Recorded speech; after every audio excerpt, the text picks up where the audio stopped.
Bonjour à toutes et à tous et bienvenue dans Animédia, votre émission 100% cinéma d'animation. Je suis Sylvain, alias Phlegmatique, et dans ce podcast, je vous fais voyager dans le monde merveilleux de l'animation. Au programme aujourd'hui, Muertos, Alebrijes y Música.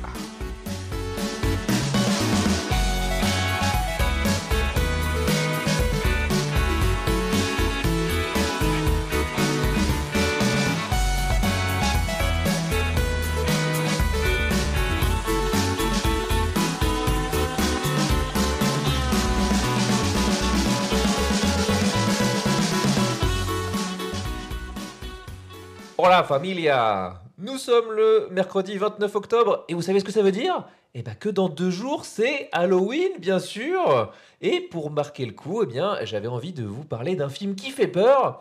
Et puis en fait non, mais on va quand même rester dans le thème puisqu'on va vous parler de Coco des studios Pixar.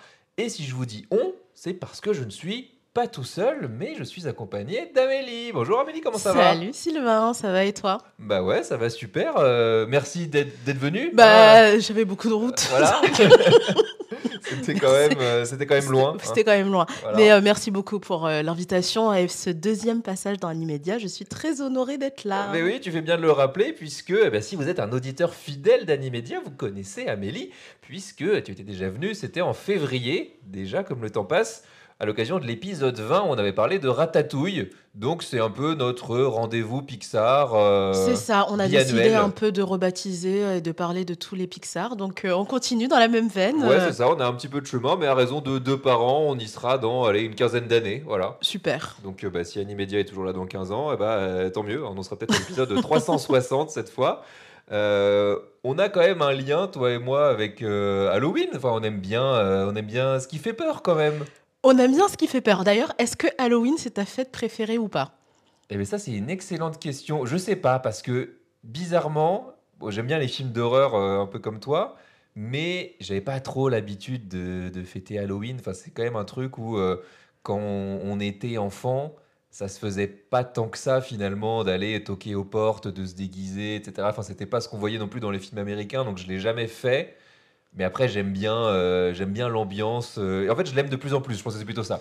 Oui, moi aussi. Alors, pour le coup, quand j'étais un peu plus jeune, je suis toujours jeune, Sûr. mais j'avais l'habitude des fois d'aller toquer aux portes, mais c'était pas comme dans les films avec les maisons qui étaient les films américains, avec les maisons qui étaient ultra décorées ou autres. Mais moi, mon rapport aux films d'horreur, en fait, il est très ambivalent parce que j'adore les films qui font peur, mais ça me fait très peur. Donc, Très peur, je confirme.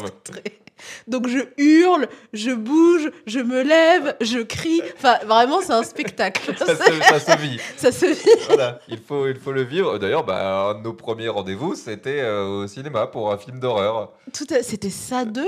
Alors, on est allé voir ça 2 un petit peu après, mais non, ce film-là, c'était, je comprends que tu t'en souviennes pas, c'était Cimetière. Ah oui, c'est vrai.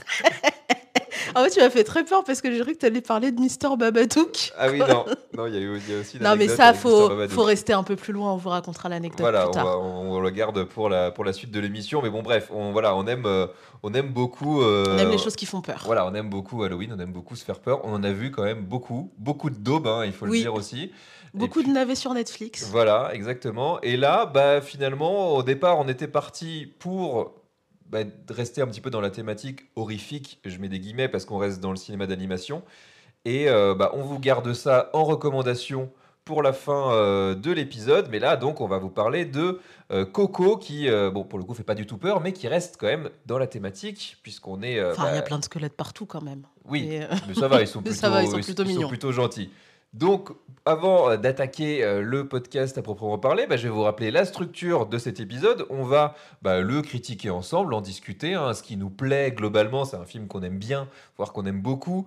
Coco, on se posera en deuxième partie d'épisode la fameuse question de tout épisode d'Animédia, à savoir c'est pour qui. On va essayer de déterminer le public, mais comme souvent avec Pixar, il est assez large et c'est fait exprès. On lui décernera ensuite une note pour le replacer dans le grand classement Letterboxd. Et puis on terminera, une fois n'est pas coutume, je vous avais demandé vos recommandations sur les réseaux pour Halloween en termes de films d'animation et vous avez été un certain nombre à me répondre. Donc déjà, je vous remercie et je vous citerai en fin d'épisode. J'ai eu que des réponses différentes en plus, donc c'est super. On va pouvoir faire un petit panorama comme ça de l'animation pour Halloween. Trop bien. T'es prête? I'm ready. Attends, je sais pas comment on dit en espagnol. Estoy listo? Estoy listo. Lista pour toi, voilà. Estoy lista? Voilà, parfait. Donc, eh bien, prends tes ofrendas et on part pour le monde des morts. Viens, Dante. Viens, Dante, dépêche-toi. Faut pas qu'on m'entende. Je sais que je devrais pas aimer la musique, mais c'est plus fort que moi. J'ai la musique dans le sang. Moi, je serai musicien. Les musiciens sont égoïstes et irresponsables. On a dit plus de musique. Tu vas écouter ta famille. Pas de musique. Pas de musique. Je pense que nous sommes les seuls au Mexique à détester la musique.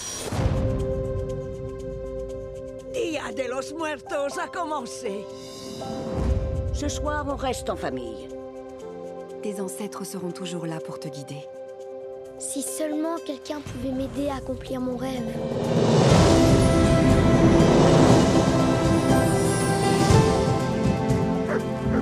Reviens, mon chien! Tu dois rester avec moi. On ne sait pas où on est. Depuis déjà plusieurs générations, la musique est bannie dans la famille de Miguel. Un vrai déchirement pour le jeune garçon dont le rêve ultime est de devenir un musicien aussi accompli que son idole, Ernesto de la Cruz. Bien décidé à prouver son talent, Miguel, par un étrange concours de circonstances, se retrouve propulsé dans un endroit aussi étonnant que coloré, le pays des morts. Là, il se lie d'amitié avec Hector, un gentil garçon mais un peu filou sur les bords. Ensemble, ils vont accomplir un voyage extraordinaire qui leur révélera la véritable histoire qui se cache derrière celle de la famille de Miguel. Coco est sorti en France le 22 novembre 2017. Il est réalisé par Lee Unkrich et Adrian Molina. Il est écrit par Adrian Molina et Matthew Aldrich d'après une histoire originale de Adrian Molina, Lee Unkrich, Matthew Aldrich et Jason Katz. La musique est de Michael Giacchino et elle a son importance dans le film, bien sûr, on y reviendra. Au casting VO, on retrouve notamment Anthony Gonzalez, Gaël Garcia Bernal, Benjamin Bratt ou encore Alana Ubach. Le film est bien sûr produit par Pixar Animation Studio et Walt Disney Pictures, distribué par Walt Disney Studios Motion Pictures International. Et pour un budget colossal, estimé entre 175 et 220 millions de dollars, il en a rapporté 815 millions à travers le monde. Et en France, il a notamment fait 4,5 millions d'entrées. Il a reçu, pour finir cette introduction, 2 Oscars, celui du meilleur film d'animation en 2018 et celui de la meilleure chanson originale pour Remember Me de Kristen Anderson Lopez et Robert Lopez. Voilà pour cette introduction. Je comprends qu'il ait reçu des Oscars. Eh bah oui, c'est plutôt mérité, hein. On va y revenir évidemment. Donc, comme je disais à la base, on avait prévu de parler d'un autre film, et puis c'est toi qui m'as dit « Ah mais non, mais en fait, on va faire Coco ». Donc, est-ce que tu peux nous dire en quelques mots ton rapport avec ce film? D'ailleurs, est-ce que tu te souviens la première fois où tu l'as vu, dans quel contexte? Non, alors, je suis désolée, je me rappelle plus du tout. Et je suis désolée aussi parce que en fait, je traîne une toux depuis maintenant une semaine. Donc, si j'ai la voix un petit peu qui déraille et si je tousse, je m'excuse dès à présent pour les misophones qui vont écouter cet épisode. Ça sera réglé au montage, bien sûr. Oui, en tout cas, on va faire le maximum pour que ça ne s'entende pas. Non, je me rappelle pas quand est-ce que je l'ai vu pour la première fois. Je pense pas que c'était au cinéma. Je pense que je l'ai vu à la télé. Mais alors, avec qui, quoi, comment? Est-ce que c'était toute seule dans mon lit? Certainement. Mais la seule chose dont je me rappelle, et pour le coup, ça me fait ça vraiment avec tous les Pixar, c'est que j'ai pleuré. À la fin, comme une madeleine, j'ai chialé dans le lit parce que le film est magnifique. Et même là, limite, ça me fait monter les larmes aux yeux quand j'y repense. La musique est trop belle, le film est trop beau, la morale est incroyable. Et j'avais vraiment trouvé ce film magnifique. Enfin, je me répète, mais j'avais vraiment trouvé ce film magnifique. Et je pense que c'est un de mes Pixar préférés. Je pense même avant Ratatouille. Ok, c'est vrai. Oui. On reviendra peut-être à la fin si t'as un classement perso. C'est un film que tu revois souvent? Non, je l'avais revu une fois, bah, avant la rediffusion enfin, le fait qu'on l'ait revu là tous les 2 récemment pour cet épisode. Je l'avais revu une fois, mais pour moi, c'est un peu comme le bon vin, c'est-à-dire que si tu en bois trop souvent, tu n'apprécies plus. Faut pas abuser des Voilà, bonnes faut choses. pas abuser des bonnes choses. Les Pixar, il faut les regarder à des moments très précis, tu vois, quand tu te sens pas bien ou au contraire quand tu es dans une vague d'euphorie et il faut vraiment savourer chaque instant. Donc non, je revois pas trop souvent les Pixar, mais je suis toujours très émue quand je les revois. C'est des bons petits films doudous, comme on dit, même si on Exactement. les a découverts assez vieux. Enfin, en tout cas, là, en l'occurrence, le film, il n'a que 8 ans. Donc, on était déjà des petits adultes au moment où le film est sorti. Peut-être toi, si tu l'as vu un petit peu plus tard. Mais c'est un film qui fonctionne un peu à tout âge. Enfin, voilà, hein, on spoil déjà la partie c'est pour qui. Mais vraiment, vous pouvez le voir à n'importe quel âge de votre vie. Il vous racontera pas la même chose, hein. Il y a quand même, pour dresser des grandes thématiques vite fait, bah voilà, l'importance globalement de la famille, un film émouvant, tu l'as dit, et puis aussi, Un film beau visuellement qui est aussi très coloré. c'est Enfin, ça. cette scène, je la trouve assez incroyable alors désolé, on va spoiler, hein, à un moment, faut dire les Ah choses. oui, Si vous l'avez pas vu, sorry not sorry. ouais, Il est sorti en 2017, va falloir se mettre à la page. tu fais bien de le dire, c'est vrai que d'habitude je le précise au début, mais oui, voilà, 2017, un film tel que Coco, et puis j'imagine que si vous écoutez Oui, ce c'est que vous connaissez podcast, quand même l'histoire. voilà. Mais du coup, lorsque Miguel arrive dans le monde des morts, et donc au départ, il est au cimetière, et après, en fait, il marche et il arrive dans le monde des morts, et là, mais une explosion de couleurs. En plus, si vous avez une télé qui est un petit peu sympa et qui retranscrit bien les couleurs, vraiment, cette scène, je me rappelle, elle m'avait vraiment mis une claque, parce que je me suis dit, mais c'est trop beau, en fait. J'ai envie d'imaginer que le monde des morts, c'est vraiment comme ça. Et puis, surtout, je trouve qu'on parle quand même d'un sujet qui peut être assez lourd, le sujet du deuil, le sujet de la mort. Et en fait, c'est des choses en tout cas, pour ma part, que je n'ai pas du tout ressenti dans le film. Au contraire, on montre ça comme quelque chose d'assez, pas joyeux, mais un peu positif. Et ça montre qu'il y a une vie après et une vie qui est toujours très riche. D'ailleurs, pour preuve, il travaille encore. Oui, voilà, il y a quand même pas mal de similitudes, hein, C'est la entre, réflexion qu'on s'est faite. En fait, t'es jamais tranquille. ouais, c'est ça, t'es jamais tranquille et puis tu gardes un petit peu tes positions, hein. Il y a des policiers, Il y a des super rostas. ouais, c'est ça, il y a des gens qui bossent en gros de l'administration. Enfin voilà, ça, tu gardes quand même une certaine hiérarchie, même dans le monde des morts.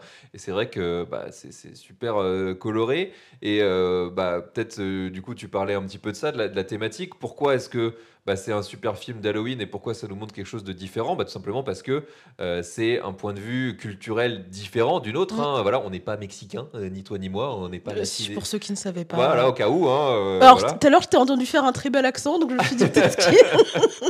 Alors, fun fact, voilà, c'est vraiment une anecdote, hein, que je vous donne sortie de nulle part. Quand je m'étais retrouvé à Barcelone pour le boulot et que j'avais dit 3 mots au taxi juste pour lui dire dans quelle rue m'emmener, et qu'on a discuté vite fait, il pensait que j'étais mexicain avec mon accent. Donc voilà, peut-être que j'ai un accent mexicain sans le T'as peut-être vouloir. des origines. Donc voilà, comme quoi finalement on n'en est pas très loin. Non mais enfin voilà, Peut-être c'est... que Bressuire est jumelé à une ville au Mexique. Ouais, on sait pas. Peut-être, voilà, peut-être qu'il y a un trou de verre qui passe, voilà, qui Voilà. amène des Deux-Sèvres jusqu'à Mexico City, peut-être.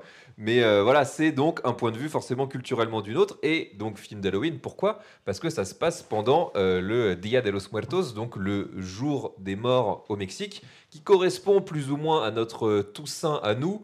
Sauf que là-bas, c'est plutôt étalé du 31 octobre, donc bah, Halloween, voilà, si on veut, jusqu'au 2 novembre. Donc c'est carrément vraiment des festivités qui s'étalent sur assez longtemps.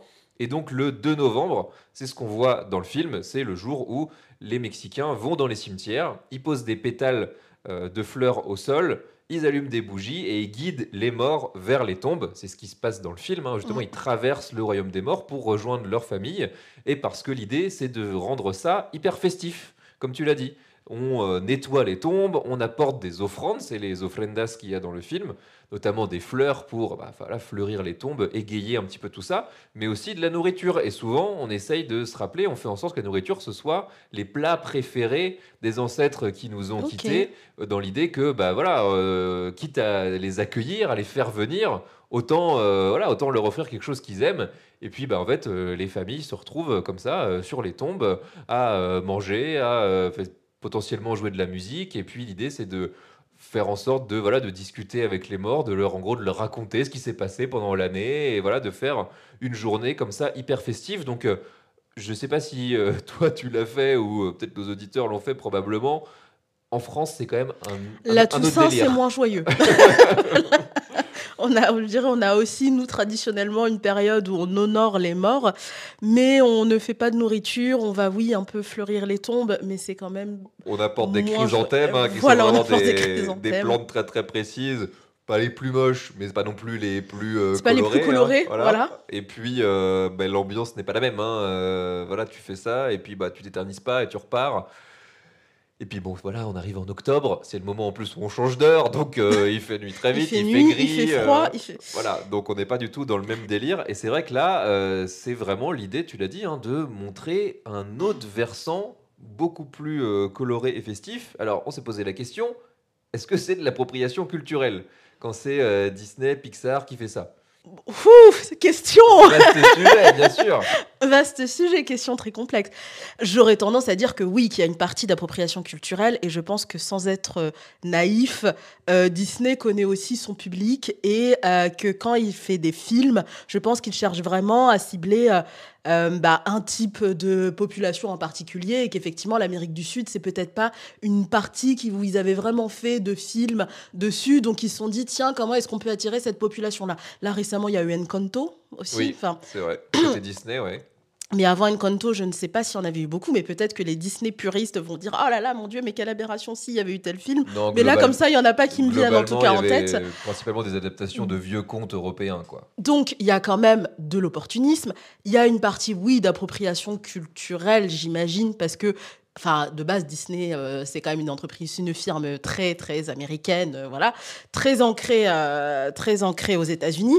Mais il n'empêche que moi, j'ai trouvé ça quand même très respectueux. Alors, comme tu disais, je ne suis absolument pas mexicaine, donc peut-être qu'il y a plein de choses qui sont passées à la trappe et qu'au final, il y a toute une partie de la cérémonie qu'on n'a pas vue. Peut-être qu'ils ont aussi très américanisé la chose, européanisé la chose pour nous, finalement, qui vont être principalement les spectateurs des Disney et des Pixar. Néanmoins, moi, j'ai trouvé qu'ils donnaient une très belle image, que c'était beau, que ça donnait envie, que c'était respectueux. Donc, j'ai envie de dire peut-être qu'il y a appropriation culturelle, mais plus respectueuse que dans d'autres films. Par exemple, La princesse et la grenouille. Voilà. Puisque ça fait partie des choses... je sais pas si on l'avait découvert ensemble. Moi, je l'avais jamais vu au moment où on l'a vu ensemble. Moi, je l'avais déjà vu une fois années. Et ça m'avait pas autant choqué que là, quand on l'a vu dernièrement. La princesse et la grenouille, c'est la fameuse première princesse noire de l'histoire de Disney. J'ai envie de dire peut-être la seule. Toujours actuellement potentiellement la seule. Alors c'est vrai qu'il y a eu Vaiana, mais qui est plutôt des îles du Pacifique. Vite, donc voilà, en oui. tout cas, qui représente une autre minorité, mais en tout cas africaine-américaine, c'est la seule. Et ça se passait je crois, de première moitié du XXe siècle à la Nouvelle-Orléans, enfin ou en tout cas en Louisiane. Et c'est vrai qu'assez rapidement, c'est quand même ancré dans une très forte réalité, mais une réalité réelle de la vie réelle. Oui, c'est ce qu'on s'est dit. On s'est dit, c'est une princesse, mais qui a des vrais problèmes de la vie quotidienne. Et autant, par exemple, on peut dire, oui, Blanche-Neige, elle va faire le ménage, Cendrillon, elle va se faire maltraiter par ses demi-sœurs. Mais là, il y a vraiment cette notion d'argent. Oui. Voilà. Donc son objectif, donc à la princesse et la grenouille, je me rappelle plus de son prénom dans le film, mais son objectif c'est donc d'ouvrir un restaurant. Et en fait, elle est vraiment là à compter chaque penny. Malheureusement, il me semble que ses 2 parents sont décédés. Et elle est vraiment là à compter chaque moindre penny pour ouvrir son restaurant. Donc en fait, je me dis, c'est un rêve pour les petites filles. C'est que ça reste quand même une princesse avec tout le décorum qu'il y a derrière, mais une princesse qui a quand même une réalité de vie quand même d'adulte. Oui, il y a moins la féerie voilà. qu'il peut y avoir dans d'autres Disney. C'est ça. Alors j'ai retrouvé son nom, c'est Tiana. Ah, oui, c'est vrai. Et c'est vrai que il y a vraiment cette idée de, quelque part, tu as l'impression que même Disney, parce que c'est une héroïne noire, il n'arrive pas à lui donner un grand destin.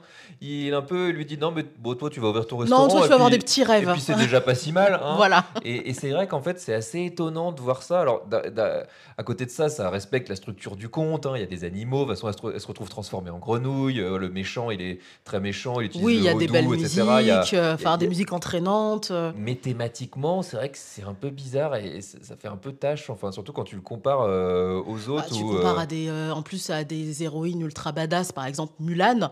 Bon, Mulan, quand même, elle veut sauver son père. Enfin, à la fin, elle veut est sauver vraiment son peuple, enfin. son père, son peuple. À la fin, elle est vraiment l'héroïne de la Chine, quoi.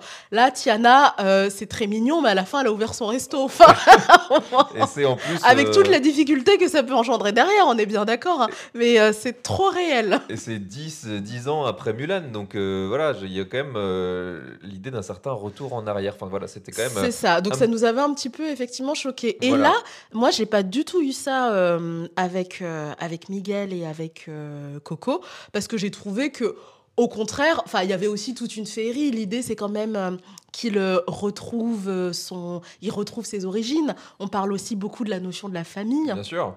C'est un moment qui est aussi très important à la fête des morts. Pour l'aspect familial, comme tu disais, se retrouver ensemble, cuisiner, célébrer. Il y a aussi la notion du rôle du patriarche qui est là, qui est aussi importante, parce qu'on se rend compte que ça a l'air d'être une société qui est très matriarcale, qu'il y a des femmes qui sont fortes, qui sont puissantes, que ce soit Imelda, que ce soit... Sa grand-mère. Oui, sa grand-mère qui n'a pas aussi. de nom d'ailleurs, c'est un peu bizarre, mais voilà, quand tu regardes sur le générique ou même dans les crédits, elle s'appelle juste Abuela. Enfin, il me semble pas qu'elle a de nom dans le film, mais t'as raison, la famille est vraiment. Elle est au cœur de l'histoire. Voilà, elle est. Les personnages principaux de la famille, ce sont les femmes dans cette famille-là.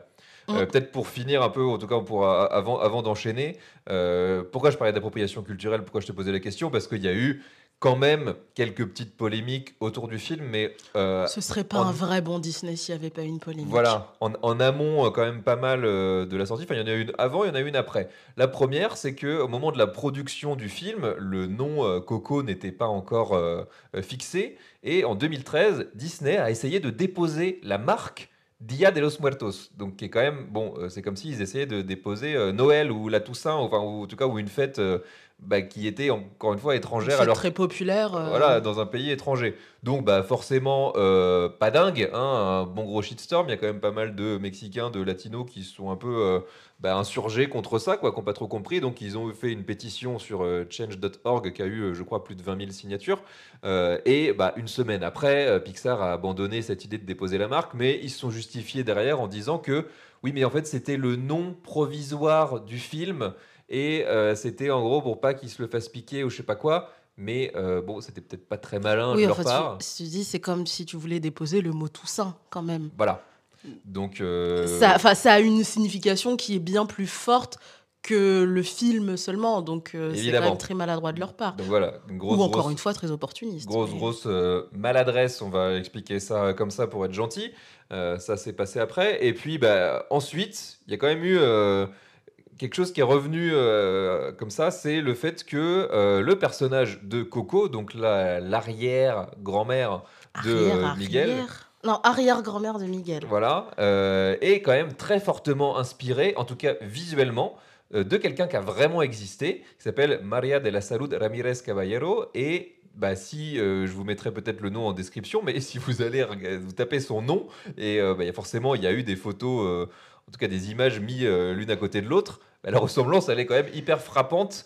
Au niveau du visage, même de la manière dont elles sont habillées, parce que c'est des habits traditionnels, parce que c'était déjà quelqu'un de très vieux au moment de la production du film. Pour preuve, c'est qu'elle est morte à 109 ans en 2022. Donc elle avait déjà plus de 100 ans au moment où le film est sorti.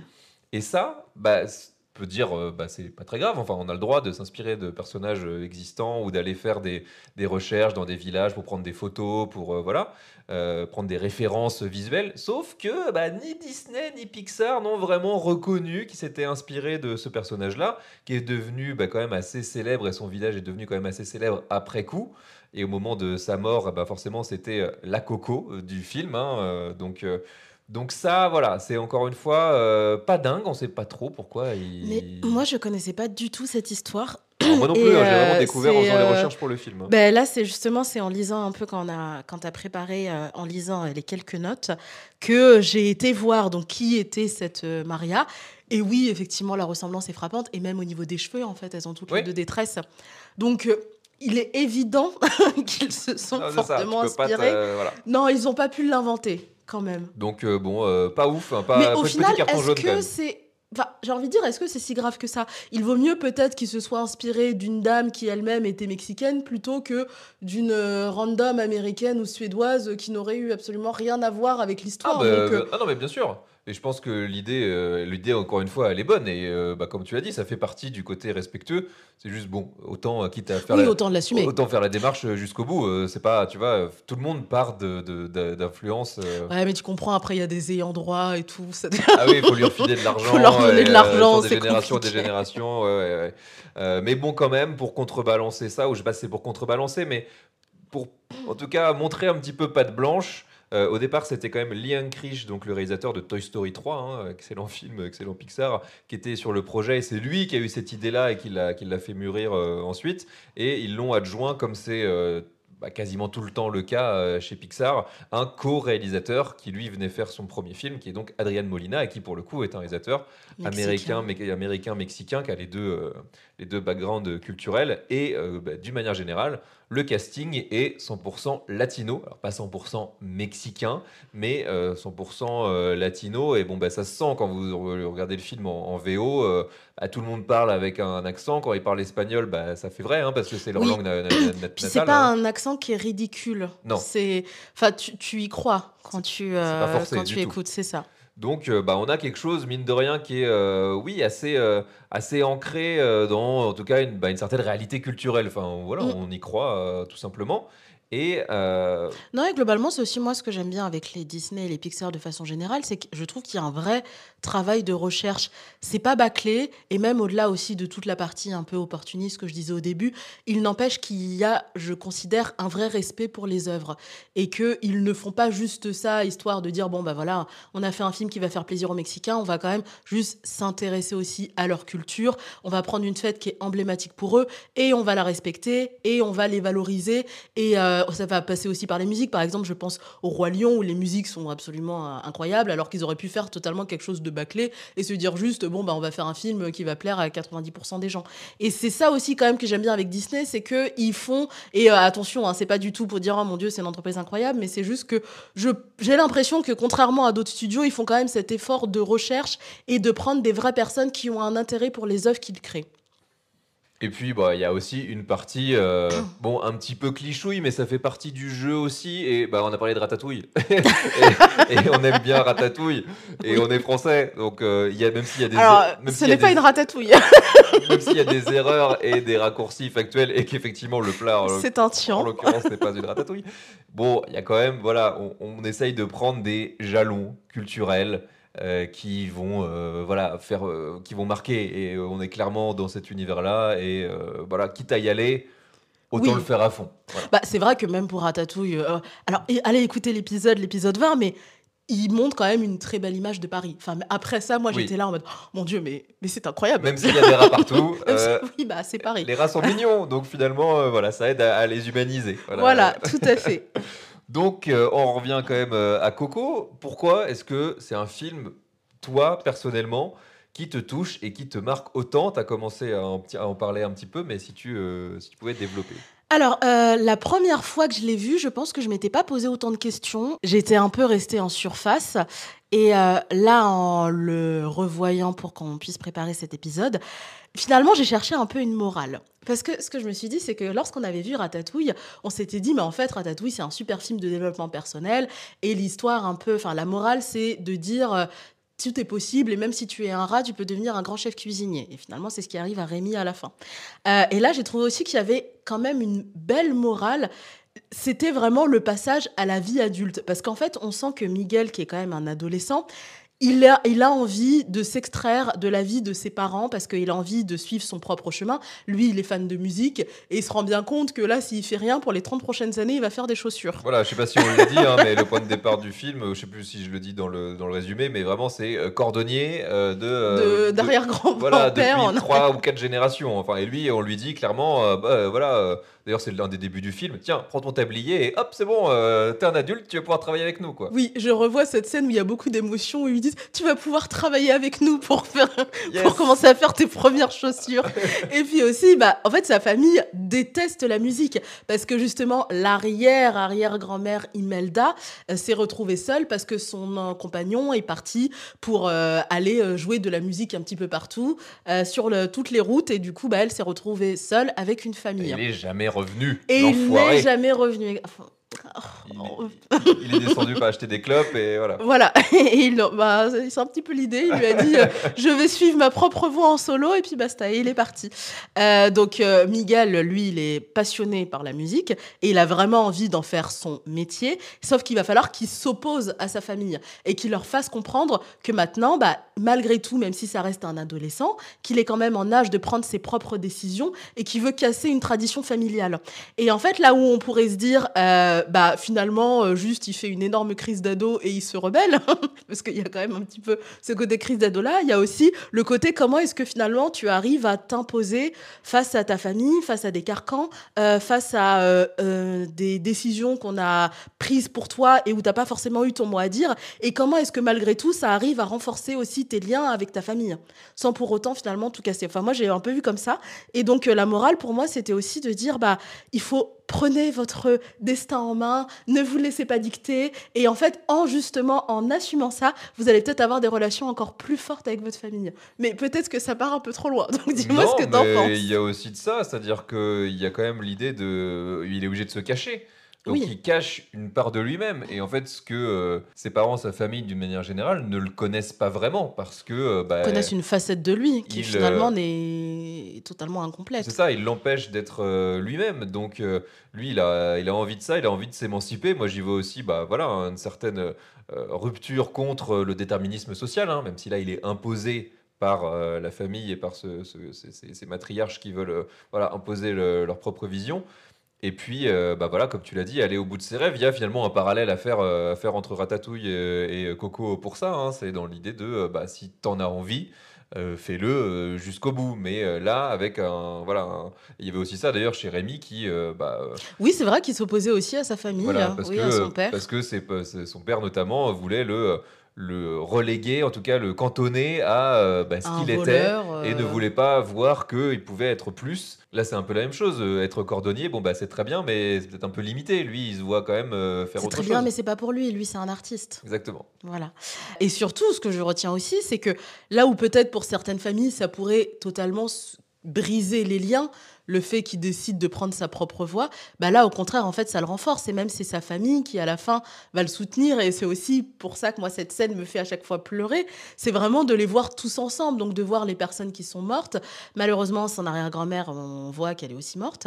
Et voilà, tous ensemble, réunis autour de la musique qui justement les avait séparés d'une certaine façon. Là, on les retrouve tous ensemble à fêter ça. Et donc, c'est ça que la musique de fin est incroyable, mais c'est ça aussi qui est très beau, je trouve, dans ce film. Oui, c'est vrai qu'on garde en tête, si vous avez vu le film, vous avez forcément ou probablement cette scène entre Miguel et Coco où justement c'est Remember Me. L'idée c'est de faire raviver le souvenir chez Coco de son père pour le garder en vie. Mais après, il y a cette scène-là dont tu parles, hein. C'est vraiment la scène, en gros, l'acte final, hein, comme au théâtre, où tout le monde est là et vraiment où tout se réunit. Et c'est vrai que, en tout cas pour toi, c'est ce moment-là vraiment le plus émouvant, quoi. Oui. Parce qu'il y a ce côté joie de voir toutes ces générations réunies autour de quelque chose qui Et de voir tout le monde qui le soutient. Et ça, je pense que ça interroge aussi sur nous, finalement, notre propre... les choix qu'on peut imposer à nos enfants aussi, la peur finalement de voir ses enfants grandir en disant mon Dieu, mais il va pas dans la bonne voie, s'il devient pas cordonnier, qu'est-ce qu'il va faire de sa vie, il va pas forcément prendre la bonne direction, et finalement de les voir aussi s'émanciper, s'épanouir, de les accompagner. Je pense que ça interroge aussi soi-même par rapport à son rôle de parent ou de futur parent. de leur faire confiance finalement. Exactement, Voilà. de leur tenir la main, mais pas de vouloir leur imposer nos peurs et nos choix. Et je pense que c'est le propre des films Pixar aussi, où finalement, qui résonnent, qui vont toujours trouver une manière de raisonner avec ce que tu es en train de vivre. dans le sens où Ratatouille, c'était en début d'année, donc on se posait, sans rentrer dans notre vie personnelle, mais voilà, on se posait pas mal de questions sur notre avenir, sur les thématiques Sur Paris. sur Paris, sur Paris, effectivement, sur les choses qu'on avait envie de faire. Le développement personnel à ce moment-là, c'était une notion, notamment toi, Oui, qui était aussi très présente dans ma vie. voilà, qui travaillait, sur laquelle tu réfléchissais. Et là, il y a cette notion de famille, de transmission, d'héritage. Et pourquoi ça nous porte particulièrement Pourquoi à ça cœur nous porte en ce moment? particulièrement à cœur, Sylvain? Parce que, voilà, pour vous donner un mini-scoop personnel, on va être sur le point de fonder notre propre famille, voilà, dans quelques mois. Oui. Voilà, donc forcément, c'est quelque chose qui pénètre comme ça dans nos réflexions, quoi, de se dire, est-ce que moi j'aurais cette capacité de voir mon enfant grandir, de le laisser finalement faire ses propres choix, quitte à ce que ça fonctionne pas, mais est-ce que je lui fais pas plus de mal si je l'empêche de réaliser ses rêves, quand même je lui transmets ma propre vision, mes propres peurs, mes propres limites finalement. Et est-ce que lui, il n'est pas tout à fait capable d'aller au-delà de ça et de forger sa propre histoire, quoi. C'est ça. Et puis, est-ce qu'il aura aussi cette, je pense, force de caractère d'arriver à s'opposer à nous, Oui, il y a à aussi de ses ça, parents, effectivement. en disant Nous montrer non. qu'on a tort et qu'on est des vieux cons. Voilà, exactement. Où on lui dira non, tu vas devenir cordonnier. Et puis en fait, il dira non, moi, mon rêve, c'est d'être cuisinier. Voilà. Donc effectivement, comme tu dis, ça interroge aussi quand tu es sur le point de devenir toi-même parent, quoi. Petit instant Grosse émotion. coupe. Exactement. Pour revenir quand même au film, parce que c'est ce qui frappe en premier lieu, c'est par là que tu as commencé. C'est comme ça que je l'ai appelé, Coco, je trouve, l'alliance entre le sonore et le visuel. On a vraiment, comme dans énormément de Pixar, de toute façon, c'est quand même des films qui, j'ai même pas envie de dire qu'ils vieillissent bien, j'ai presque envie de dire qu'ils vieillissent pas. Enfin, c'est quand même Ah oui, je pense que dans 20 ans, on pourra encore les regarder. c'est une 3D qui est impeccable. Si vous regardez, enfin, le travail qui a été fait sur certains points, notamment les visages, enfin le visage de Coco, pour ça, c'est vraiment la manière de bouger, de s'exprimer des personnages, leur gestuelle, c'est quand même, et même le fait de réussir à faire passer des émotions avec des têtes de mort, parce que c'est vraiment, à part Miguel, dans le pays des morts, tout le monde est un squelette, quoi. Donc, il faut réussir à rendre ça expressif, et ça fonctionne super bien. Les couleurs, c'est dingue. Enfin, Les couleurs sont très vives.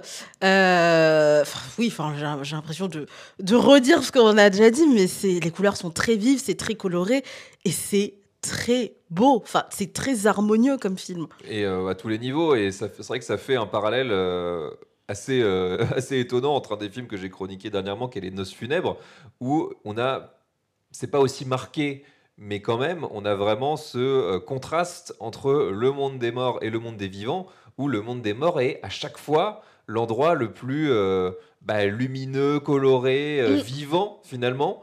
Là où, dans Coco, quasiment plus beau que le monde des vivants. mais oui, dans Coco, on n'en est pas au niveau des Noces funèbres, c'est pas en noir et blanc avec des personnages hyper pesants, etc. Mais l'ambiance n'est quand même pas tout à fait la même. Les couleurs sont légèrement plus ternes, alors que dans Coco, c'est tout l'inverse. Et ça se transmet aussi aux animaux, hein, les fameux alebrijes, c'est des animaux qui prennent des couleurs. Enfin, c'est comme les pochoirs à souffler, tu sais, qu'on avait avant, ou alors les trucs à colorier. Des couleurs très vives. Quand tu avais les carnets où tu grattais et ça faisait, tu avais une couche de noir et tu grattais en dessous et ça faisait des couleurs hyper flashy, c'est exactement ça sur l'espèce de puma volant, et puis avec le personnage, enfin le chien Dante Dante aussi, qui devient à la fin un alebrijes et qui passe de gris-noir à et toutes les couleurs de l'arc-en-ciel, quoi. Donc on a ça, et puis la musique, c'est la même chose, et en plus il y a le même contraste, à savoir que dans le monde des vivants, elle est bannie.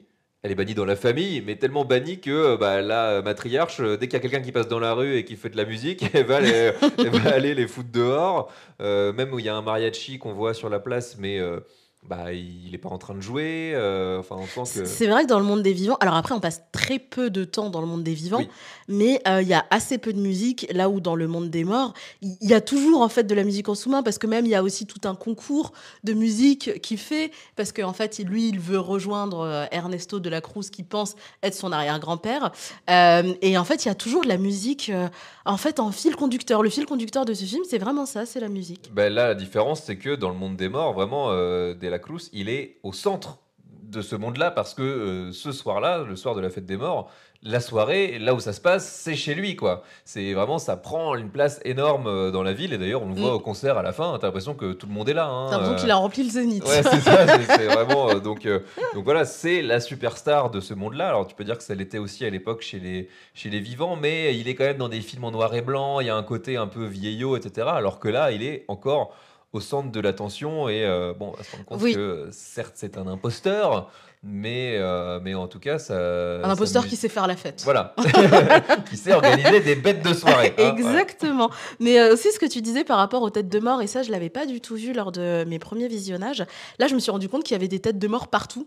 En fait dès qu'on arrive et qu'on voit la ville, on voit des têtes de mort. Bah, justement Ernesto de la Cruz, quand il a une piscine intérieure aussi quand même, il Oui. faut le préciser, dans sa piscine intérieure. Je crois qu'il y a aussi des danseuses qui ont qui forment une tête de mort. Il y a vraiment des têtes de mort Sur sa partout. guitare, sur les vitraux. Sur sa guitare, tout à fait. Mais c'est des têtes de mort, mais c'est pas sinistre. Au contraire, en fait, c'est des choses qui sont très joyeuses et qui te donnent envie, en fait, d'aller faire la fête en te disant, mais si c'est ça le monde des morts, je pense que je serais peut-être beaucoup moins triste le jour où ça m'arrivera. Ah, ça a l'air trop cool la mort, quoi. C'est vrai. Alors, c'est pas ce que j'ai dit non plus.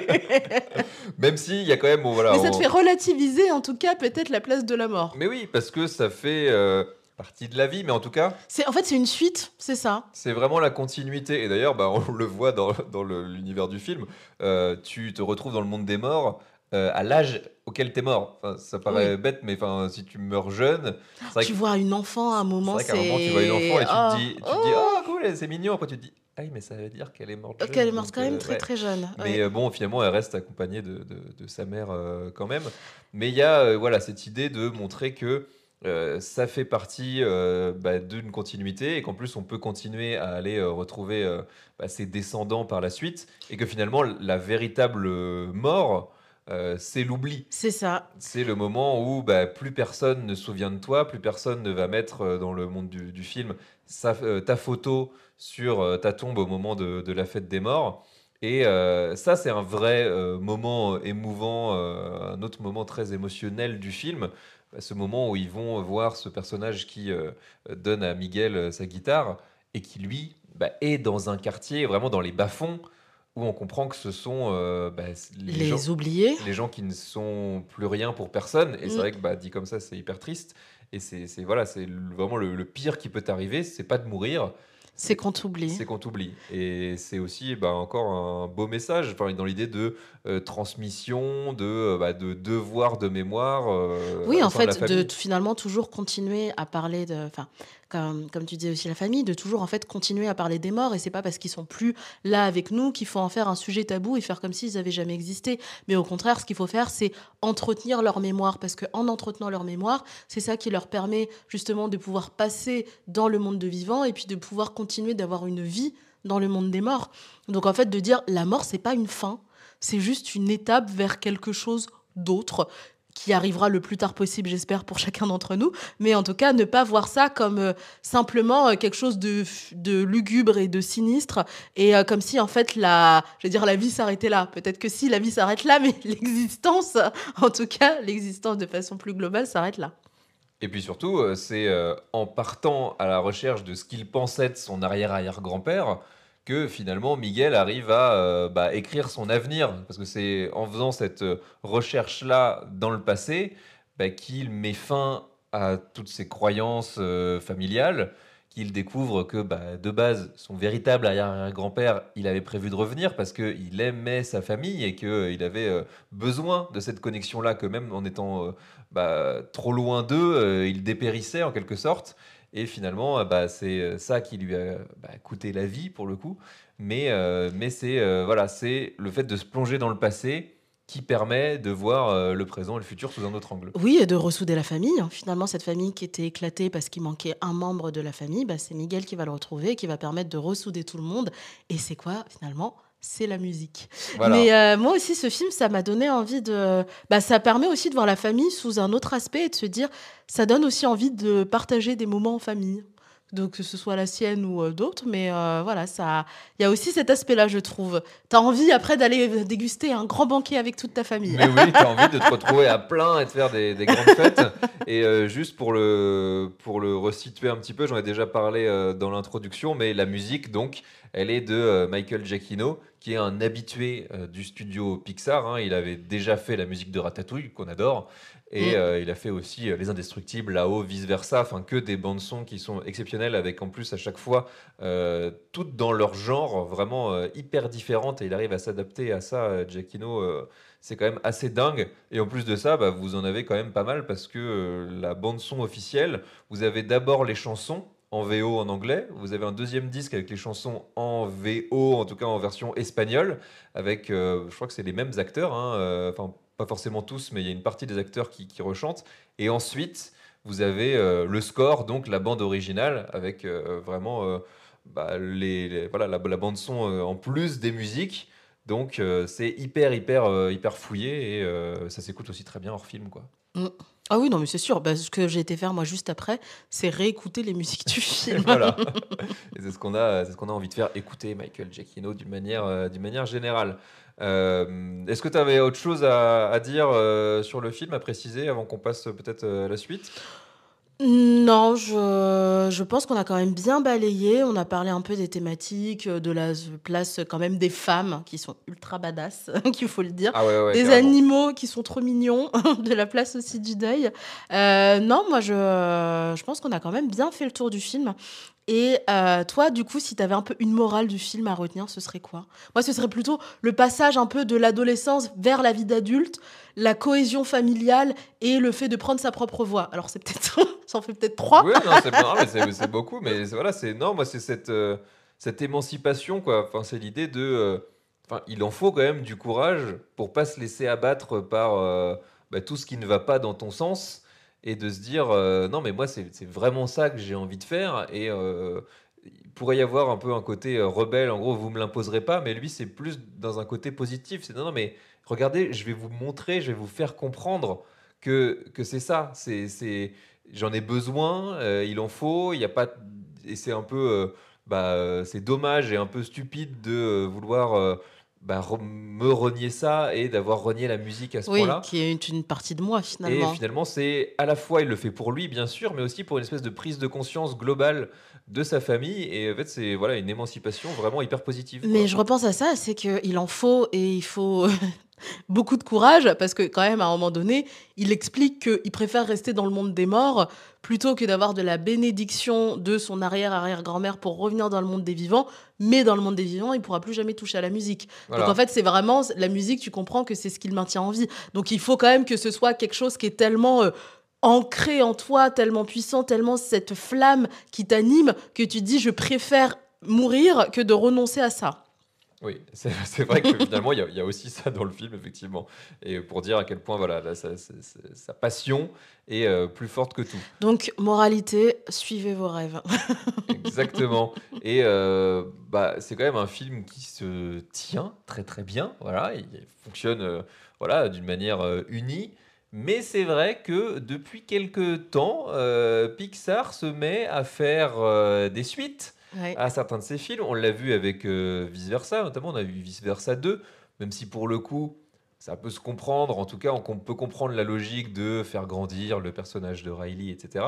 Mais quand on a appris en mars que Pixar annonçait une suite à Coco, Coco 2, hein, pour l'instant c'est son nom, euh, toujours réalisé par les deux mêmes réalisateurs, prévu pour 2029, il y a quand même un petit peu de temps. Mais ça en a quand même étonné plus d'un. Qu'est-ce que t'en penses, toi? Bah, moi, ça m'a étonnée parce que, comme tu dis, Coco est un film qui se tient et c'est un film qui a une fin et une vraie fin fermée où il n'y a pas forcément besoin de la rouvrir. Donc, quand j'ai entendu ça, il y a quand même une partie de moi, j'étais très partagée. Il y a une partie de moi qui faisait « Oh, c'est un peu de la fainéantise. » La fainéantise de Disney, de Pixar, de finalement capitaliser sur un film qui a absolument cartonné et où ils savent qu'il va faire des millions d'entrées et ils prennent pas de risques quand ils font ça. Contrairement à faire un nouveau film qui pourrait être totalement un four comme... le dernier là qui est sorti, je sais plus comment il s'appelle, mais je crois qu'il n'y a pas très bien, voilà, Elio, qui n'a pas forcément très bien fonctionné. Donc d'un côté je me suis dit ça, je me suis dit que c'était un peu feignant, mais de l'autre côté je comprends aussi que quand tu es un studio et que tu passes des années à faire un film, t'as quand même envie qu'il fonctionne. Et moi, je fais quand même confiance à Pixar et à Disney parce que leur suite, surtout Pixar, plus que Disney, mais leur suite, je pense dans l'ensemble sont bien, en tout cas Vice Versa 2, moi ça m'a quand même fortement convaincue, je l'ai trouvé aussi bien, voire mieux que le 1, et donc je suis certaine qu'ils feront quelque chose de très bien. J'espère juste ne pas être trop déçue, mais je me dis qu'ils sont quand même assez bons pour ne pas faire un film totalement nul. Voilà. Bah, c'est vrai que ça pose quand même question parce que bon, le film s'appelle Coco et là, en l'occurrence... Elle est morte. Voilà. Donc... Voilà, effectivement, on sait que la mort n'est pas une fin dans cet univers-là, mais j'ai du mal à voir quand même l'arrière-arrière-grand-mère partir pour faire des aventures folles avec Miguel ou quelqu'un d'autre. Alors, après, le film s'appelle Coco, mais il est quand même très centré autour de Miguel. Oui, donc, Coco, c'est la figure émotionnelle du film. C'est ça. Bon, on voit aussi à la fin qu'il a une petite sœur. Le film va se passer 12 ans après le premier. Est-ce qu'on va avoir encore cette notion de transmission, d'héritage, que c'est elle qui va prendre le relais? Est-ce qu'il y a potentiellement, c'est vrai, hein, pas mal de pistes possibles à explorer? Moi, je suis comme toi et j'en ai déjà suffisamment parlé dans ce podcast. C'est vrai que on est sur une logique de rentabiliser des licences qui existent déjà plutôt que de passer du temps à essayer de faire des productions originales. Et il faut dire que Pixar, ces derniers temps, du côté de leur production originale, il y avait eu Elio, mais que ce soit Élémentaire... en rouge aussi. Alerte rouge. Rouge. Voilà, bon, après, c'était des films qui avaient été un peu sacrifiés à une période un petit peu compliquée, mais forcément, derrière, quand tu vois le carton que fait Vice Versa 2, parce qu'il sort 9 ans après le précédent, qui a été vraiment un passage, enfin un jalon pour beaucoup, qui a été transmis de génération en génération, que les gens ont revu, etc. Tu peux te dire qu'avec Coco, ça va être la même chose. Donc effectivement, on est sur une logique de rentabiliser vraiment ça. Oui, on est sur une logique pécuniaire, hein, mais... J'ose espérer qu'ils ont des véritables idées derrière. On a le temps quand même, donc on va les laisser maturer un petit peu tout ça. Ce qui me rassure un petit peu, c'est que c'est les deux mêmes qui sont les deux mêmes que le premier qui sont derrière. Après, je sais qu'Adrian Molina, il avait bossé sur Elio, et puis parce que sa vision posait un petit peu problème, que les studios n'étaient pas trop d'accord, hop, ils l'ont bazardé sur ce film-là. Donc j'espère pour lui qu'il va quand même retrouver suffisamment d'entrain, et qu'il ne voit pas ça comme une punition, en gros, hein, je mets des guillemets. Donc voilà, on a le temps d'en reparler. On n'a vu forcément aucune image pour l'instant. Mais c'était pas forcément la suite sur laquelle j'aurais parié. Voilà. Non, moi non plus. Alors que Ratatouille 2, par contre... oui. Donc voilà, on attend... Wait and see. Exactement. Miguel, Maman Imelda, toujours aussi belle. qu'est-ce que c'est que ce cirque? Mais alors, c'est pas un rêve. Vous êtes tous vraiment là. Bienvenue. Rien à déclarer? Eh bien, comment dire? Si.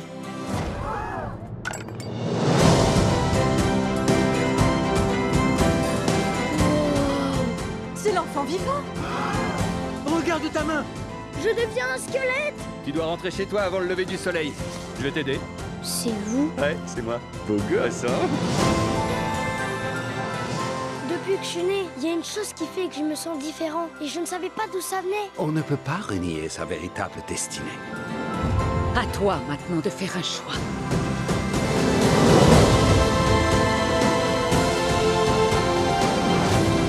Qu'est-ce que tu fais? Je marche comme un squelette pour passer inaperçu. J'ai jamais vu un squelette qui ait cette démarche. Vous marchez comme ça, hein. Pas du tout. T'arrêtes, hein? Dans ma famille, on n'est pas toujours d'accord sur tout. Mais on reste soudés. Rien n'est plus important que ce que vous aimez. Ay, pobrecito. Estás bien, mijo.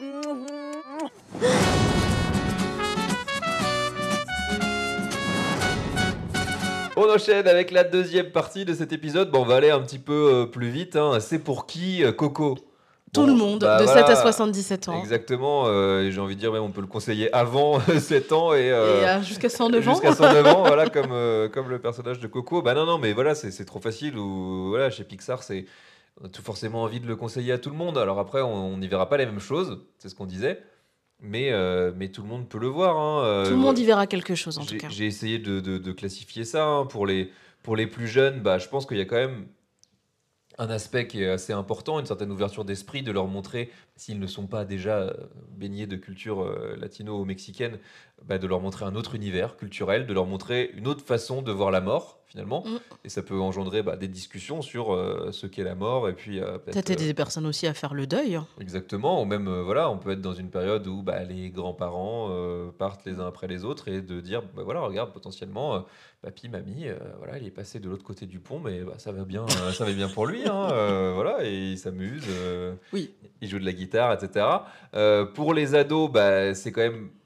Ils peuvent s'identifier au personnage de Miguel, potentiellement avoir des envies autres que ce qui est communément fait dans leur famille. Donc c'est vraiment l'idée d'émancipation, de poursuivre leurs rêves, ça on en a parlé. Créativité aussi, parce que tu as quand même un métier très terre-à-terre qui est cordonnier versus un métier très artistique qui est musicien. Et on peut le voir dans des familles qui potentiellement ont ont l'habitude d'être, je sais pas, professeur, avocat, médecin, comptable. Enfin voilà, il y a quand même des espèces de traditions familiales de certains métiers qui se transmettent. Et souvent, quand il y a un enfant qui essaye de partir dans une autre voie, pas forcément toujours bien compris ni accepté. Faudra beaucoup qu'on travaille sur nous. En tout cas, je parle en mon nom, je travaille sur moi s'il m'annonce qu'il veut être musicien. Mais j'ai le temps de m'y faire. Voilà, exactement. Et puis pour les plus grands, hein, c'est ce que tu viens de dire. Hein, c'est finalement ça nous fait prendre du recul et ça nous fait imaginer notre position en se disant voilà, comment est-ce que nous on serait aussi ouverts d'esprit? Est-ce que finalement les personnages adultes traversent un chemin aussi dans le film pour arriver jusque-là. Non mais c'est vrai. Est-ce que nous en tant qu'adultes, en tant que parents, est-ce qu'on laisserait notre enfant partir pour revivre ses rêves artistiques? Et puis, comme je le fais maintenant à chaque fois, ce n'est pas pour vous si... bon, là, j'avoue, j'ai pas trop trouvé. Alors, ce n'est pas pour vous si vous n'avez pas d'âme, j'ai envie de dire. Enfin, comment est-ce qu'on peut... C'est pas pour vous si vous aimez pas les choses belles. C'est pas pour vous si vous aimez les belles musiques, Non, mais bon, c'est pas pour vous parce que malheureusement, va y avoir encore toujours des personnes, notamment des adultes, qui vont trouver qu'il y a peut-être un côté très enfantin. Finalement, tu suis quand même l'histoire d'un adolescent. Donc, ce n'est pas pour vous si vous aimez pas les films d'animation, mais sinon vous n'êtes pas là. Donc voilà. En fait, je sais pas. C'est pas pour vous si vous êtes chiant, voilà. Donc, et comme vous n'êtes pas chiant parce que vous êtes quelqu'un de bien, puisque vous écoutez ce podcast, tout va bien pour vous. C'est pour vous. Super. Et sur ce, on passe à la note pour replacer Coco dans le grand classement Letterboxd d'Animedia. Avant que je donne la mienne, déjà toi, tu lui mettrais combien sur 5 ? 4,5. Allez, 4,25. Oui, je pense 4,5. Ah oui, très bonne note. Hein. On sent que voilà, on est un assez film qui me fait pleurer à chaque. Il y a ça, il y a vice versa. Enfin, quand je dis il y a ça, pas le film, mais il y a vice versa. Il y a Ratatouille, il y a Coco. Je pense que c'est les 3 films qui me font pleurer à chaque fois. Donc oui. Voilà, à chaque fois Pixar, ils sont trop forts. Moi, j'étais légèrement en dessous. Voilà, je suis à 4. Ça reste une très bonne note. Reste une très bonne note. Voilà, exactement. On va revenir très rapidement sur les points positifs. Hein. On l'a dit, visuellement, artistiquement, au niveau du son, de la musique, c'est sublime, bourré de détails, de couleurs. Tu l'as dit, franchement, vous pouvez, si vous avez envie de faire un jeu à boire avec de la tequila, dès qu'il y a une tête de mort dans un décor, vous allez en vider quelques bouteilles. On n'encourage pas la consommation d'alcool. Mais il existe certainement de la tequila sans alcool. Oui, mais c'est vrai, tout à fait. Voilà, amusez-vous chez vous.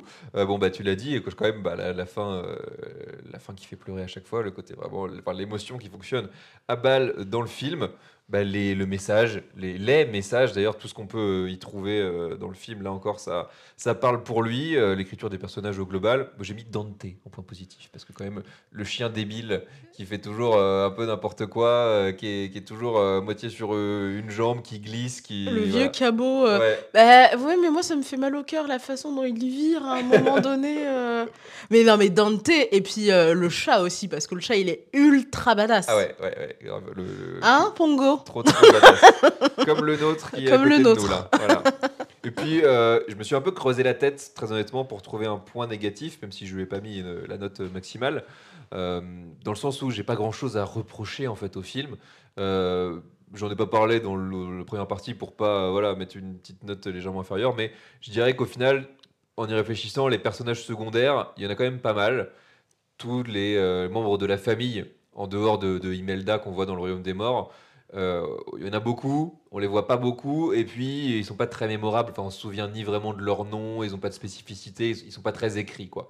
Après, c'est pas le sujet du film, donc c'est pas dramatique en soi, hein, mais voilà, c'est vraiment histoire de trouver un petit point négatif. Moi, peut-être le petit point négatif, c'est que même si d'un côté c'est une bonne chose, film peut-être un peu féministe, en tout cas, où les femmes ont certains pouvoirs, peut-être des fois un côté un peu castratrice, parce que quand même quand tu vois tous les autres membres de la famille qui s'écrasent, qui veulent pas donner leur bénédiction à Miguel, et qu'en fait tout le monde obéit au doigt et à l'œil à Imelda, tu te dis vraiment, tu sens qu'elle est menée tous à la baguette. Ouais. Et qu'un jour, elle leur a tous dit, alors les gars, on va tous devenir cordonniers, vous avez pas votre mot à dire. C'est ça, vous allez faire comme Ce c'est que moi je vous qui l'ai dis. dit. Voilà. D'ailleurs, on n'en a pas parlé. Je vais rebondir quand même sur un point positif. La séquence d'introduction qui décrit ça. Ah oui, elle est très bien faite. En 2D, là, raconté à travers les fanions de couleurs, comme ça. Déjà, le film, il démarre sur une tonalité hyper forte. Et puis, on sent que le personnage, son mari, il part, mais elle se laisse pas abattre. Et puis, let's go, on y va, quoi. On va pas rester à chouiner. Donc, ça donne vraiment la tonalité du film. Je l'ai mis dans le grand classement Letterboxd d'Animedia. Moi, je le mets derrière Ratatouille, dont on a déjà Moi, je le mets parlé là. devant quand même. Ah, tu Je le sais mets plus devant la note que j'avais donnée, mais je pense qu'il est devant Ratatouille. Donc ton top 3 Pixar Vice versa, mais le 1 ou le 2, je sais plus, faudrait que je revoie les deux. Peut-être quand même vice versa 1. Coco et Ratatouille. Voilà. Donc les 3 sont chroniqués dans Animedia. Hein, et puis oui, forcément, on comprend pourquoi. Je l'ai mis au même niveau que un film qui est étrangement similaire, mais qui était sorti quelques années auparavant, qu'on a vu, qui est aussi disponible sur Disney+, d'ailleurs, mais nettement moins connu, qui s'appelle La Légende de Manolo. Je n'ai aucun souvenir. Qui prend aussi pour cadre la culture mexicaine, avec un personnage aussi de mariachi. Alors je me souviens plus très bien de l'histoire, mais je me souviens que artistiquement, ça m'avait quand même vachement soufflé. Je l'avais vu après Coco, et c'est vrai que il mérite vraiment, il gagne vraiment à être connu. C'est un film très très beau, encore une fois, dans tous les sens du terme. Et ne pensez pas que il a été plagié sur Coco, parce qu'il est sorti avant. Voilà, donc il a tout pour lui. Et je l'ai mis devant Encanto, dont on a parlé aussi, qui se passe aussi dans une famille latino-américaine, parce que même si on ne parle pas de Bruno, il y a quand même un petit peu moins de qualité aussi dans Encanto, quoi. Et n'hésitez pas, vous aussi, à nous dire votre top 3 des films Pixar. Toi, ce serait quoi, du coup? Moi, c'est Wall-E, tout en haut. Voilà. Ok. Et ensuite, j'ai pas trop réfléchi. Je pense que Vice Versa doit être numéro 2. Ou numéro 2 ou numéro 3, je sais pas, j'ai pas vraiment de classement. Et il y a Toy Story 3 aussi, quelque part là-dedans. Voilà. Et puis j'avais fait quand je les avais tous vus, j'avais comblé les quelques trous qui me restent. J'avais dû faire à l'époque sûrement sur Twitter mon classement Pixar. Faudrait que je le retrouve, même s'il y a peu de chances que ce soit exactement le même aujourd'hui. Mais ouais, vraiment, Wall-E, Vice Versa, Toy Story 3, c'est assez indéboulonnable pour moi. Et on passe maintenant, pour finir cet épisode, à vos recommandations. Je vous avais demandé sur les réseaux ce que vous conseillez, ce que vous aimeriez, ce que vous aimez regarder pour Halloween en termes de films d'animation. Donc merci à vous, que ce soit sur Blue Sky ou sur Instagram. Je mets la petite pub maintenant, c'est @Animedia podcast à chaque fois pour me trouver. Et je vais commencer par Céléban sur Blue Sky, qui m'a donné la réponse que j'attendais, mais il n'y a pas de mauvaise réponse, bien au contraire. C'est L'étrange Noël de Monsieur Jack, même si toujours question, film d'Halloween, film de Noël, il est vraiment entre les deux, quoi. Et puis, ça fonctionne super bien, bien sûr. Ciné-animation que j'ai reçu, et je le remercie encore, il y a pas quelques épisodes de là sur Instagram, qui lui m'a donné Coraline, qui est aussi un film d'Henri Selick, et qui, en plus, je trouve, fonctionne très bien après, dans le sens où L'étrange Noël de Monsieur Jack parle plus, je pense, à un public un petit peu plus jeune. C'est une très bonne introduction à ça. Et Coraline, comme le personnage est un petit peu plus vieux, adolescent, permet de faire la transition comme ça. Et puis il y a aussi des moments un petit peu plus flippants avec un personnage Écoute, j'irai voir ça parce que je ne connais pas du tout. Ouais, en fait, il y a un passage entre le monde réel et le monde de la sorcière qui vit dans la maison, et ça fait flipper. Enfin, il y a vraiment des trucs que je peux vraiment, si tu vois ça trop jeune, je peux complètement comprendre le trauma. Je l'avais découvert à Annecy l'an dernier, très très bon film. Nathan Foa qui m'a aussi dit sur Instagram un film qui s'appelle L'étrange pouvoir de Norman, Paranorman dans son titre, dans son jeu de mots, dans son titre VO, qui est Paranorman Activity. Voilà, c'est ça. Qui est comme Coraline, un film des studios Laika, donc un film en stop motion avec des marionnettes, donc vraiment des personnages qui sont animés image par image. C'est hyper impressionnant à regarder. Et alors, je ne l'ai pas encore vu. Il avait donné la recommandation il y a un certain temps, mais vraiment, Nathan, je sais que voilà, c'est un film qui t'est cher. Je l'ai noté, je vais me le mater. J'aurai un petit peu de temps en plus ce week-end d'Halloween, donc parfait. Zessicat aussi sur Instagram qui m'avait donné, avant que je fasse l'épisode, Les Noces Funèbres, je la cite, mais tellement une poésie comme j'aime. J'espère que tu as aimé cet épisode sur Les Noces Funèbres. Moi j'étais très content de le revoir, et évidemment ça fonctionne super bien comme film d'Halloween. On reste dans les mêmes tonalités, L'étrange Noël de Monsieur Jack, Coraline, Les Noces Funèbres, on est avec Tim Burton. On est sur Halloween. Voilà, tout ça se ressemble beaucoup, mais c'est la thématique qui veut ça, et ça fonctionne super bien. Et puis je vais finir avec Alal Nobaten qui m'a lui écrit un long message, mais je le remercie sur Instagram. C'est un fidèle de l'émission, je le remercie, qui m'a conseillé, et là je vais le citer. Le premier film qui me vient en tête, c'est Batman The Long Halloween, donc qui est une adaptation du comics The Long Halloween, et qui est disponible en 2 parties, et que vous pouvez me retrouver, j'ai vu sur certaines plateformes, dans une partie rassemblée en gros de 2h30, 2h30. Il dit c'est l'un des meilleurs films d'animation de l'univers Marvel Comics. Ce qui m'a plu par-dessus tout, c'est l'intrigue, avec une histoire prenante et un suspense efficace. Un film qui nous plonge dans un Gotham sombre, violent et rempli de corruption. Et que dire de l'animation, elle est hyper qualitative, avec des décors magnifiques, des couleurs ultra vives et un style graphique imposant. Merci à toi. En tout cas, Alal le vend très bien. Voilà, il sait le vendre, clairement. Ça donne envie. Je sais via nos échanges que c'est un grand fan de comics et de super-héros. Et je le sais que c'est un comics très réputé de Long Halloween. Donc voilà, j'ai vu qu'il était dispo en VOD. Donc ça m'intrigue beaucoup. Aussi un grand fan de Batman de mon côté. Donc voilà, merci à vous pour tout ça. J'essaierai de vous redemander vos avis régulièrement. Et puis nous, on a quand même une dernière recommandation à donner, parce que c'était le film qu'on était parti pour chroniquer à la base. Oui, c'était Monster House. Voilà, Monster House, qui est un film de 2005 et qu'on aime beaucoup. Parce qu'il fait peur. Oui, parce que vraiment, alors moins peur que dans mes souvenirs, mais il fait quand même peur, je trouve, ce film. Voilà, c'est un film avec une maison plus qu'hantée, possédée carrément. Oui. Et qui devient le méchant principal du film. Une maison très bien faite en plus. Ouais, franchement, il y a vraiment une super qualité d'animation. Alors, peut-être qu'au début, on peut penser que la 3D a un peu pris dans la gueule. Le film a quand même pas loin de 20 ans. Mais je trouve que c'est un film qui est très très fort, dans le sens où il est bon dans les scènes clés. C'est-à-dire qu'on voit que l'argent, l'animation, la qualité d'animation a été mis au bon endroit. Et puis, il y a une personnification de la maison qui est assez folle, en fait. J'en ai fait une critique sur Letterboxd, mais c'est un film qu'on aime beaucoup. C'est un bon film d'Halloween, en tout cas. Exactement, franchement, en famille, pour le 31. C'est top. Mais même si vous ne connaissez pas... En famille, mais pas trop jeune. Voilà, 9-10 ans, voilà, c'est ça. Pas avant, voilà.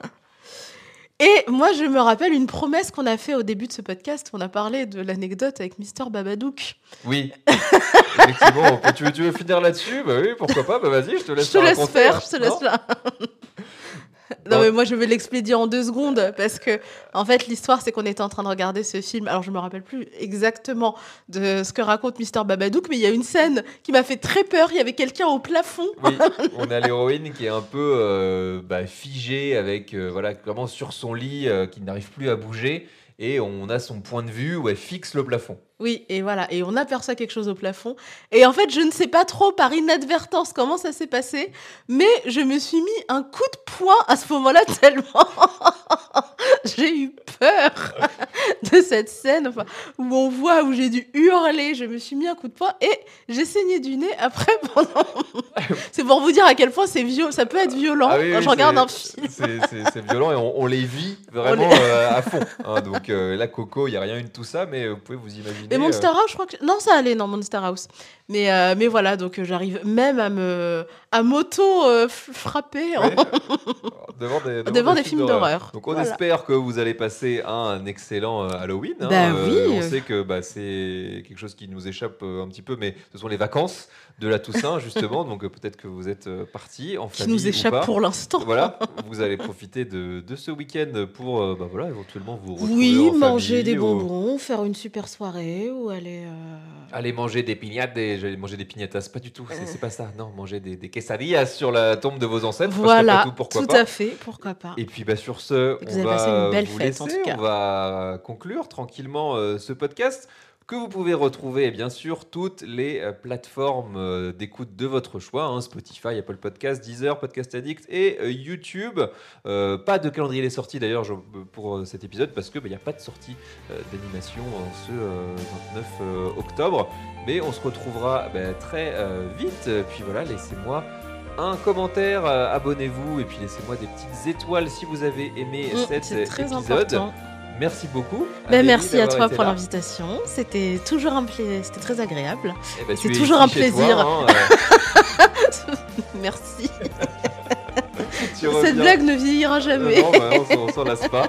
Tu reviens quand tu veux. Et puis voilà, je vous dis à tous une excellente semaine, un excellent Halloween. Tout à fait. Toi, on peut te retrouver sur Blue Sky, Instagram, TikTok. Voilà, elle fait même ma pub. Voilà. Oh là là, on fait pas de la communication pour rien ici. C'est merveilleux. Prenez soin de vous. Prenez soin de vous, les amis. Merci beaucoup. À très bientôt. Ciao, ciao. Bonne semaine. Ciao.